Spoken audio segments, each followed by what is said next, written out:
Okay. Well, I don't see any unfamiliar faces. It's a holiday weekend. However, welcome to the Universalist Unitarian Church of Halifax for 186 years. An open-minded, open-hearted community of compassionate seekers, we hope. I can say that because I know we're all among friends. Our summer services vary from week to week, but are always lay-led and always informal. My name is Mary Lou McDonald. I'm a longtime member of this congregation, and I'm today's service leader. There's no printed order of service, but I'll give you cues as we go along. Today we were all asked to bring a favorite poem to read to others and to talk about why we liked those words. Personally, I found it hard to choose a favorite, so I've opted for the words of Michael Seary, artist and poet, a beloved member of this congregation who died in 2018, and who left us several years before that in dementia. So as we light our chalice today, and I am asking Kath to light it for me, I will begin with Michael's words. Although he is writing about a flashlight, he is also talking about how we use our chalice light. Okay. You pick up a flashlight, turn it on, shine it into the darkness. This is the way, you say. Others follow the beam, overcoming their fright. You walk together, and if you are lucky, and if you are right, with the help of your light, you will see your way.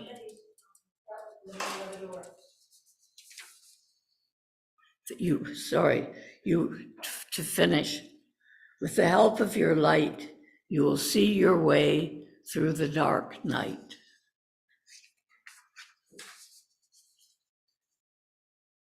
At this moment in our service, we will pause to consider the world's climate crisis, and Margaret has a poem online.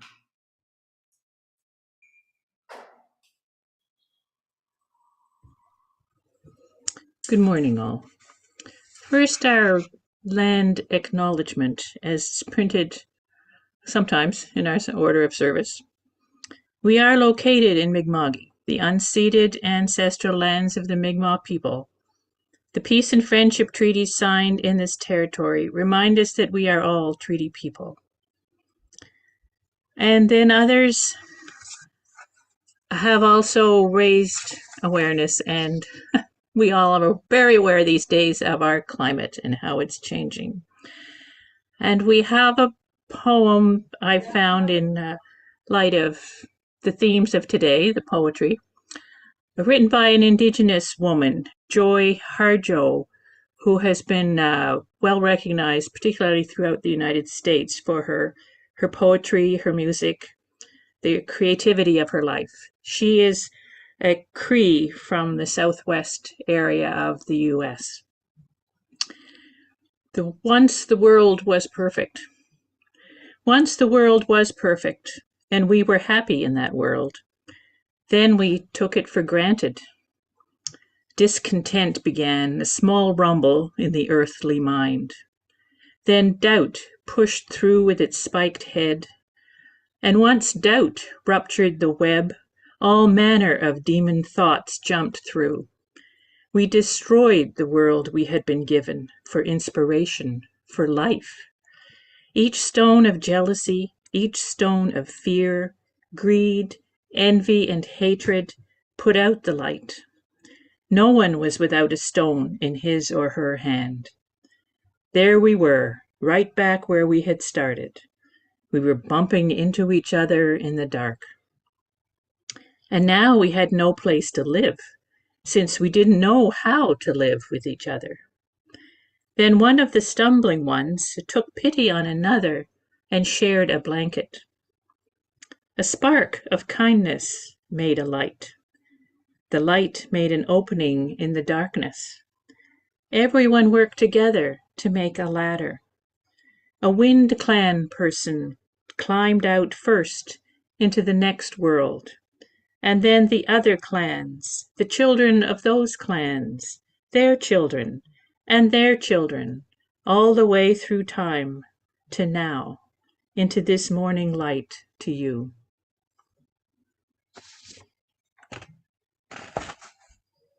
Thank you, Margaret. As an opening hymn, please join in singing number 326. Stand or sit as you choose.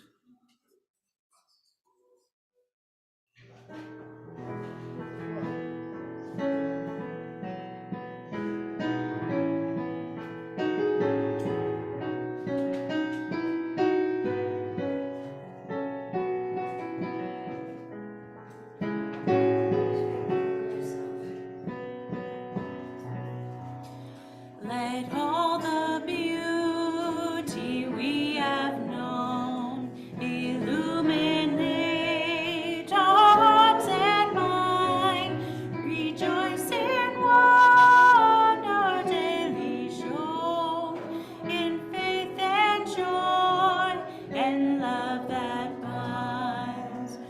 We celebrate with singing hearts the loveliness of sky and earth, the inspiration of the arts, the miracle of every birth, life's music and its poetry. Surround and bless us through our days.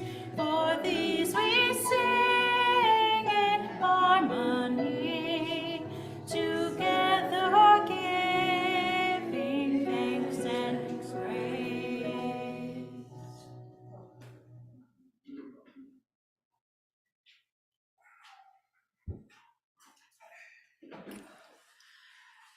As a community, we honor each other's joys and sorrows, the complex truths with which we all live. This is our well of community, and we invite anyone who wishes to come forward and drop a stone into it so that its ripples may spread to us all. You may speak what is in your heart or remain silent as you choose. I can also bring the microphone if any wish. I can move around. Okay. If you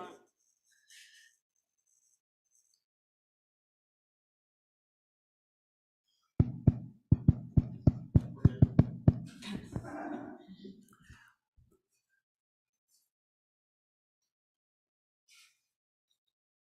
No one has anything to say.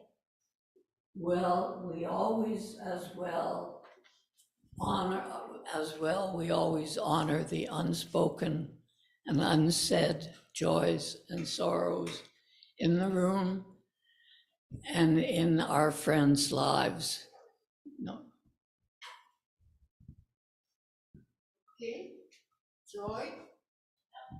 The joy of my old life is my little great grandson, baby Alexander Perlinger. Baby Alexander speaks English with his mother, French with his father, And German with nobody, but he was part in his mother's choir and he heard a song in German and he sings it like this. Freude, schöner Götterfunken, Tochter aus Elise. betreten Freude trunken, himmlisch dein Heiligtum. Oh, we're doing the whole song? And it goes on, and he knows all the words. Thank you, Barbara.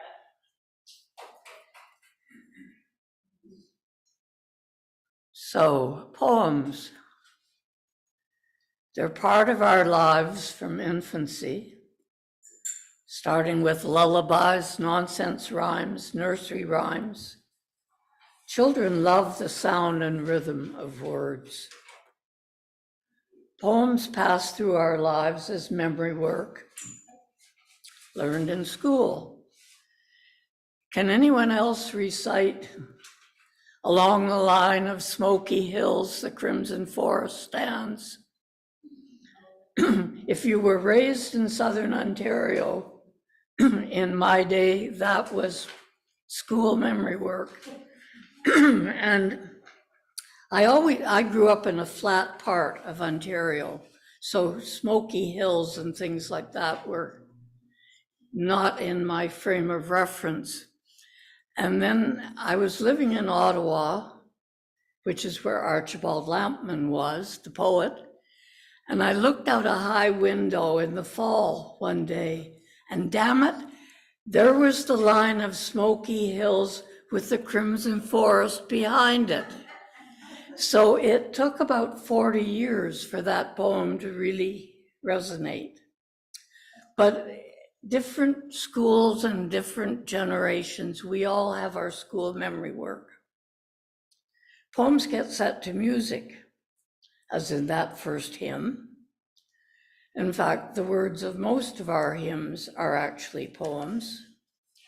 Most of Leonard Cohen's most famous songs started out as published poems. Our protest songs are poems. And then there are the protest poems. Again, it may be a generation thing, but I have memories of Michel Lalonde's Speak White, which was a poetic sensation in the late 60s, early 70s. I didn't check the dates when it came out.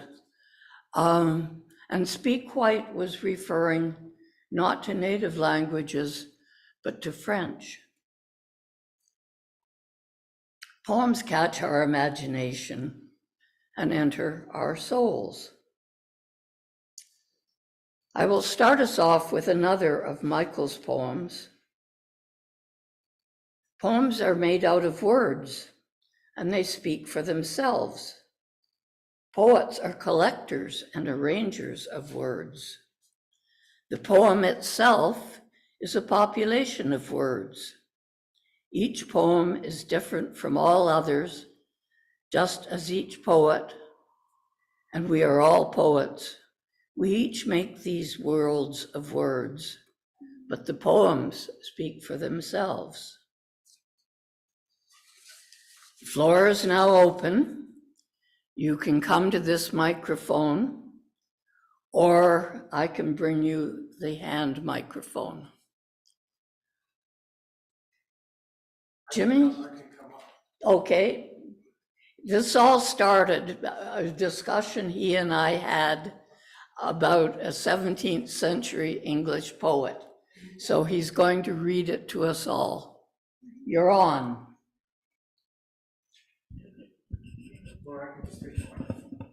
No, you can come around to this one, it's easier. Okay, so this here poem is by Thomas Traherne, and it's called The Salutation.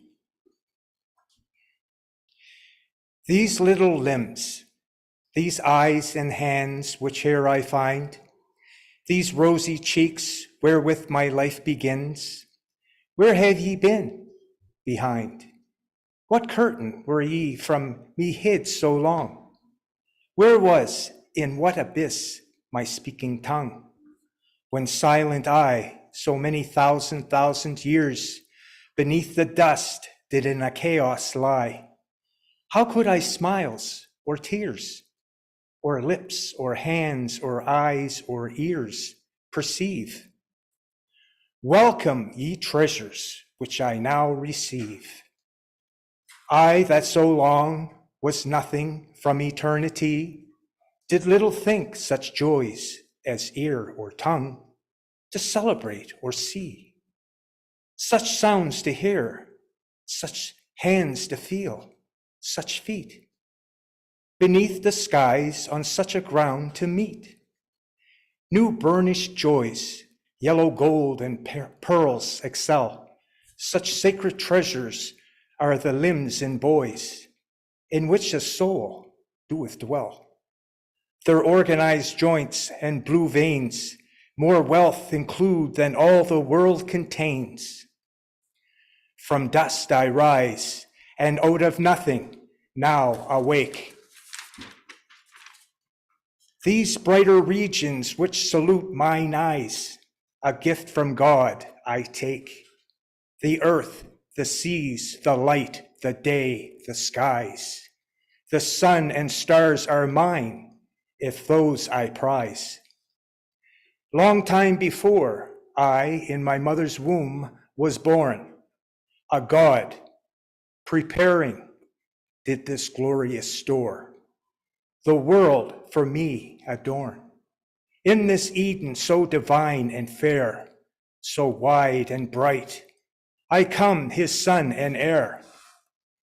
A stranger here, strange things do with meet, strange glories see, strange treasures lodged in this fair world appear, strange all and new to me. But that mine should be, who nothing was. The strangest is of all, ye brought to pass. Part of the deal was you were all to say why we care about these poems. This poem I learned of years ago in a book club. It was in a church. To me, this poem describes our creation by the Creator. In the beginning, when he talks of little limbs and eyes, which here I find, it speaks like of an infant. When you see a little infant looking at its hands, you don't know what's going through his mind. He could be saying, are these mine? And that's what I relate to. And his speaking tongue, where was it? In what abyss? For thousands and thousands of years beneath the dust, because from dust thou art and dust thou shalt return. And I think the most beautiful part for me here where he says, from dust I rise and out of nothing now awake, because I believe that we all are from nothing. Our lives were brought here by our Creator, and all this beautiful world was created for us to enjoy by our Creator. And that's what the whole thing is telling to me about how all the joys and beauties and mysteries in this world, to me, it's all in this poem, the creation by the Creator. And I really like this poem. Thanks, Jim.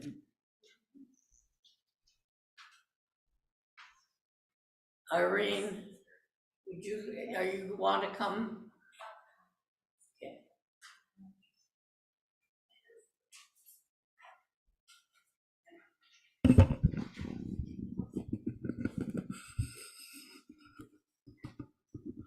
So I'm going to do one short poem and then one beginning of a poem, all right? And the reason is that I'm doing Mary Oliver. And the book that I used to have, I apparently don't have anymore because I loaned it to somebody who never returned it. So I got another one, and then I was looking for the poem I'd like, and of course I couldn't find it. So, all right. What am I going to do?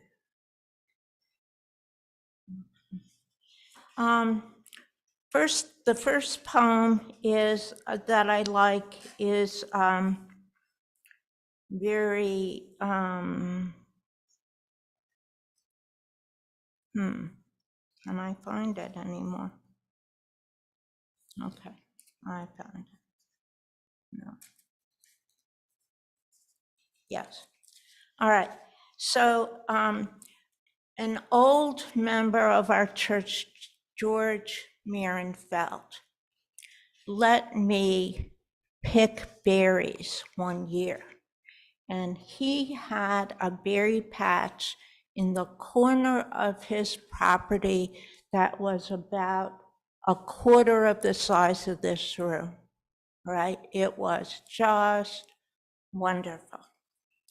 So this, and I like Mary Oliver because she's some of her poems are so very concrete, right? So they really speak to you of an ordinary experience you can have. So this one is entitled August. When the blackberries hang swollen in the woods, in the brambles nobody owns, I spend all day among the high branches, reaching my ripped arms, thinking of nothing, cramming the black honey of summer into my mouth. All day my body accepts what it is. In the dark creeks that run by, there is this thick paw of my life darting among the black bells, the leaves. There is this happy tone. So, okay. Now, the other thing about Mary Oliver is that not only does she talk about very concrete things often, she kind of brings a spiritual dimension. And I noticed, let's see, in the late 70s, in Syracuse, New York, my women's group and I did a service, and we did a poem of Mary Oliver's, which was the one I was looking for and couldn't find. But this one will do. This is from the Book of Time. I rose this morning early as usual and went to my desk, but it's spring, and the thrush is in the woods, somewhere in the twirled branches, and he is singing. And so now I am happy standing by the open door, and now I am stepping down onto the grass. I am touching a few leaves. I am noticing the way the yellow butterflies move together in a twinkling cloud over the field. And I am thinking, maybe just looking and listening is the real work. Maybe the world without us is the real poem. And that makes me think of Thoreau and Emerson walking on Sunday morning. They didn't like their minister, apparently, Brazuli Frost in Concord. So they would walk through the woods as their form of worship every Sunday morning.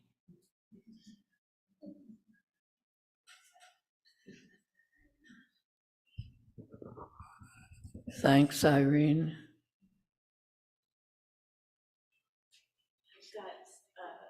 Okay. Oh, am I not allowed to say a poem? Well, you can use. Oh.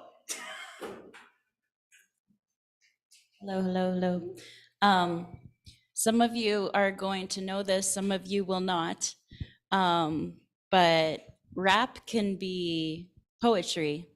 And let me just see, who all knows Tupac? Okay, so there's some people who know Tupac. So he was known for being a poet, and he went to school for poetry and English and stuff like that, and then became a rapper. But one of my favorite things he wrote was about the women in his side of the woods there. So I'm going to read just a little bit. And since we all came from a woman, got our name from a woman, and our game from a woman, I wonder why we take from our women, why we rape our women. Do we hate our women? I think it's time to kill for our women, time to heal our women, be real to our women. And if we don't, we'll have a race of babies that will hate the ladies that make the babies. And since a man can't make one, he has no right to tell a woman when and where to create one. So will the real men get up? I know you're fed up, ladies, but keep your head up. Never thought I'd be reciting Tupac in the church. Thank you, Jessica. Faith, I knew you'd have something. This is a very short poem by a young immigrant author, Rupi Kaur. It's called Immigrant. They have no idea what it's like to lose home at the risk of never finding home again, to have your entire life split between two lands and become the bridge between the two countries. That's it. Thank you. Is this you recite poems that you know or you've written? Both. Both? Okay, may I contribute one? Of course. That I have written.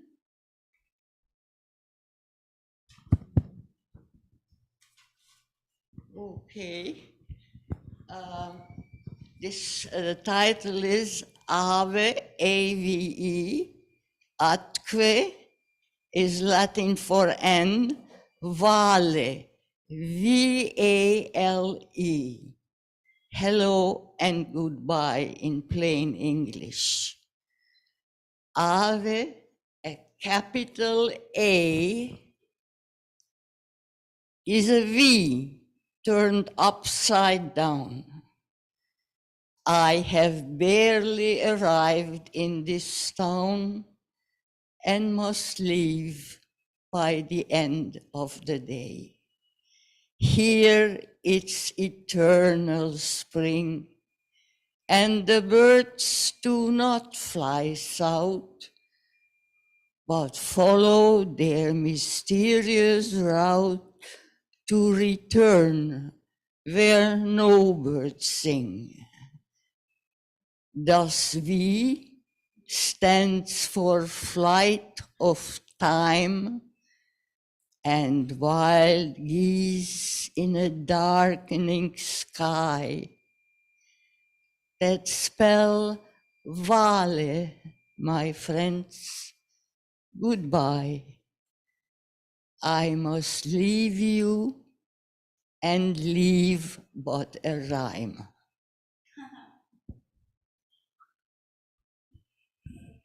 Thank you, Barbara.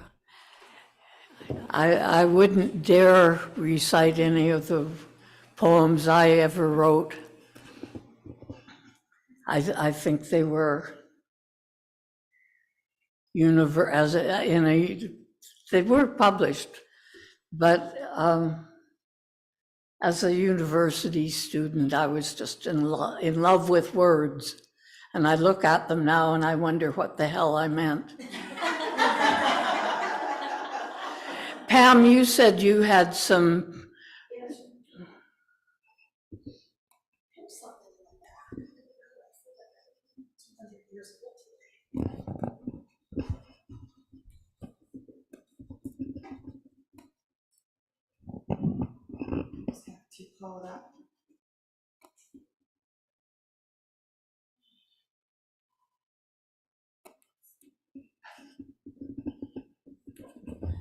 So I thought about Mary Lou's little project on poetry, and I thought, well, what is my favorite poem?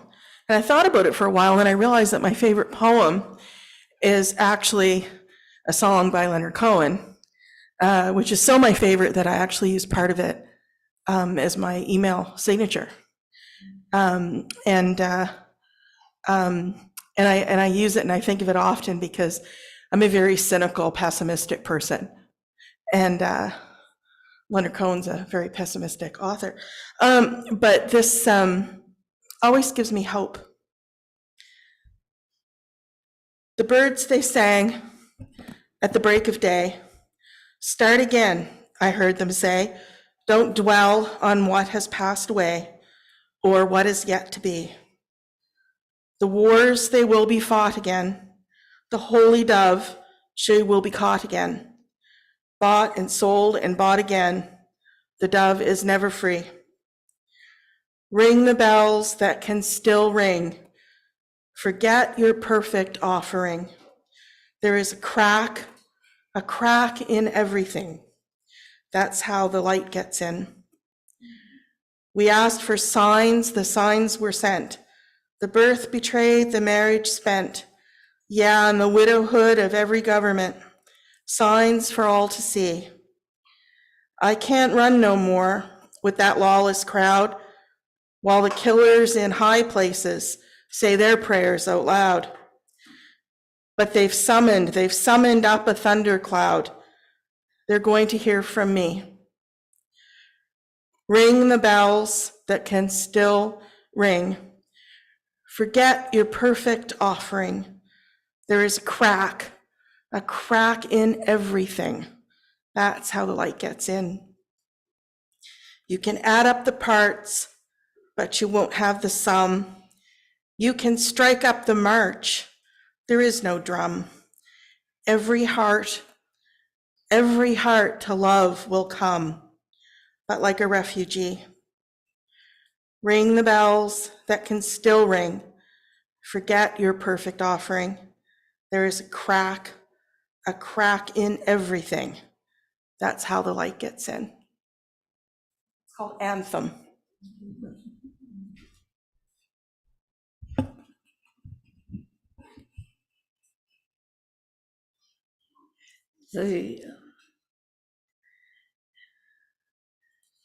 There is another poem of Michael's that interests me because essentially he wrote it twice.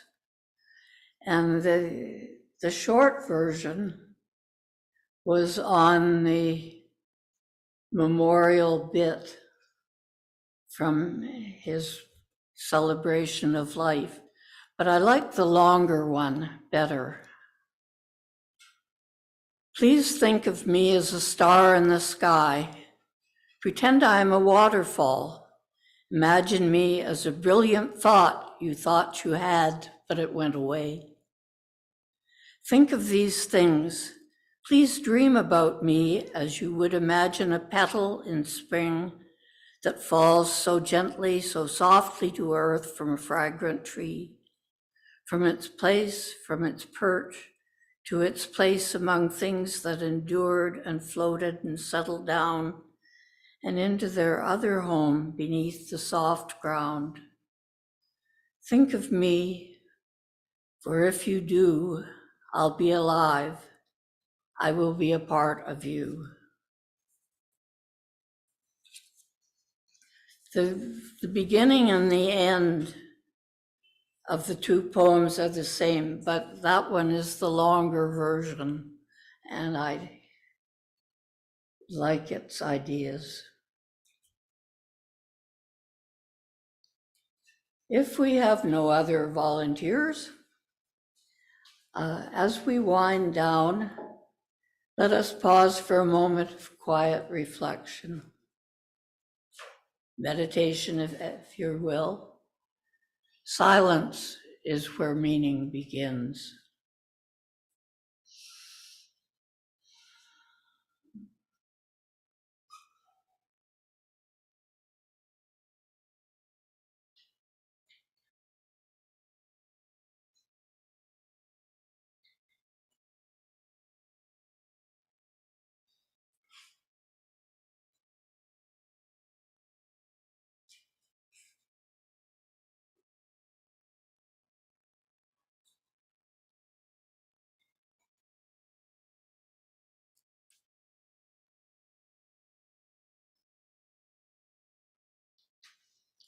A final poem, hymn, we all know and love.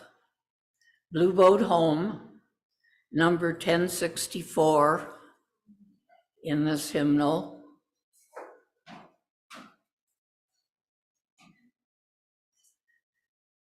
Rise or sit as you choose.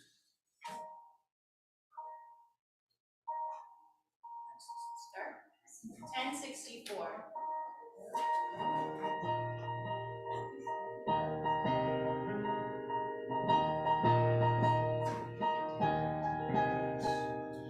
Though below me I feel no motion, standing on these mountains and plains, far away from the rolling ocean, still my dry land heart can say, I've been sailing all my life now, never harbor or port have I known. The wide universe is the ocean I travel, and the earth is my blue boat home.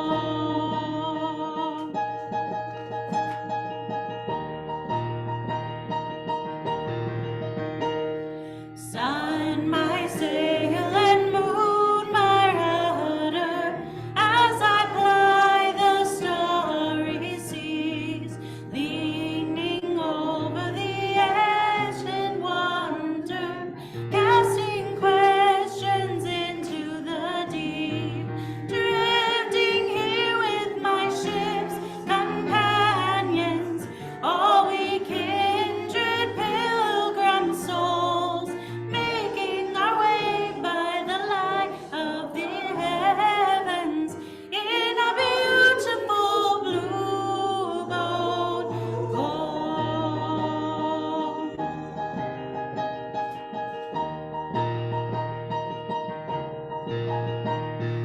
I give thanks to the waves upholding, hail the great winds urging me on, greet the infinite sea before me, sing the sky my sailor song. I was born upon the fathoms, never harbor or port have I known. The wide universe is the ocean I travel, and the earth is my blue boat home.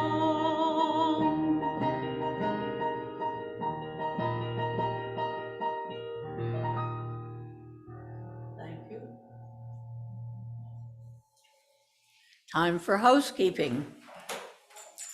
Today's collection, unless otherwise designated, will go to assist the flood victim families of Catherine Hutka and Sarah Bent. Donations may also be sent to the church addressed to the treasurer.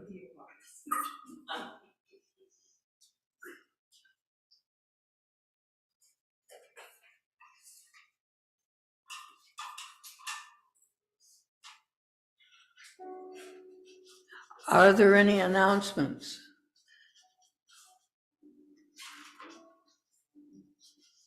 This is not really an announcement, but it's kind of a request for support. Announcement, request for support.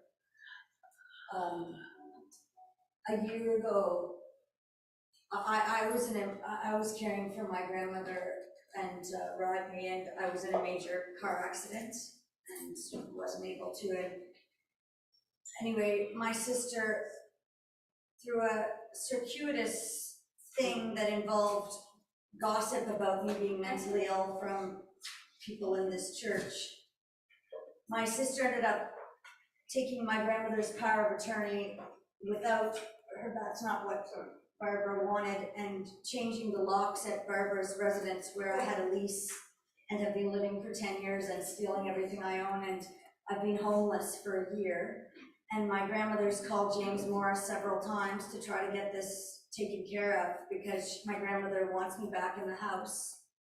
And because he's not getting paid, he hasn't responded, and I'm just appealing to the church community, to support my grandmother and I, because, me being homeless is very stressful for my grandmother, and it's very stressful for me. And I'm disabled and I'm not able to, pay regular rent. So I just wanted to bring this up in case anyone wants to support. Do you have anything to say? Okay, thank you, Erica. We extinguish our chalice today with these words. May peace be in our hearts and understanding in our minds. May courage steel our wills, and may the love of truth forever guide us. And now our neatly rhyming parting song. We have spent time together. Most of you know this. If you don't, just dance. We have spent time together in this holy moments. Give us strength to go down the winding road until we meet again. Let's do that again. We have spent time together and these holy